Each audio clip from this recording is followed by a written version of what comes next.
Je ne dirais pas ça. La Chambre ne dit pas que j'ai pas pris les mesures concrètes. Elle dit qu'elles sont insuffisantes. Insuffisantes parce qu'elle aimerait que je puisse diminuer la masse salariale, ce que je ne peux pas faire. Mais en même temps, vous voyez que dans son rapport, elle reconnaît que ce sont des charges récurrentes et rigides. Ça veut dire que je ne peux pas agir.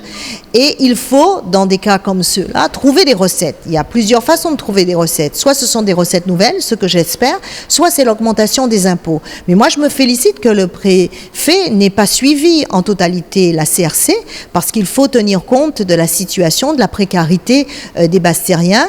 Et l'augmentation de 14 points n'aura pas d'effet sur la grande majorité des Bastériens, puisque avec la loi Macron, ils vont bénéficier en 2019 d'un dégrèvement, ce qui fait qu'ils ne paieront pas plus que ce qu'ils paient, ou même ils paieront même moins que ce qu'ils avaient l'habitude de payer. Donc on voit que cette augmentation ne va toucher en réalité que 1600 personnes.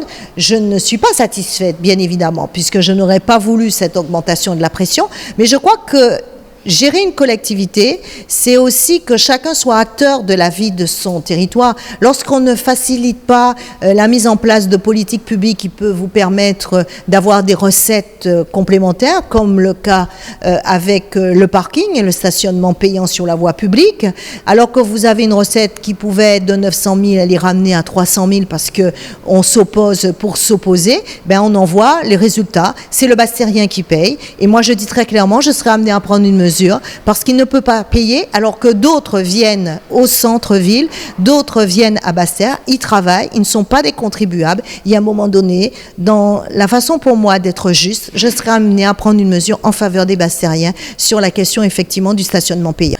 Je ne dirais pas cela non plus, je n'ai pas la prétention de vouloir influencer monsieur le préfet, ce n'est pas un homme à le faire. Je dis simplement que la ville a une crédibilité. J'ai une écoute, parce que je dis les choses en sincérité, je le dis en transparence et je le dis en vérité. Et cette crédibilité, elle est importante. Il faut envoyer aux plus hautes autorités de l'État des messages qui soient clairs, des signes positifs qui montrent que vous n'êtes pas là pour laisser filer le déficit, vous n'êtes pas là simplement pour répondre aux besoins et que vous avez cette volonté de gérer au mieux. Je pense l'avoir démontré, c'est peut-être les raisons qui ont fait que les préfets a tenu compte du fait qu'on ne pouvait pas passer de 17% à 61% et qu'il a accepté d'augmenter que de 14 points la TH.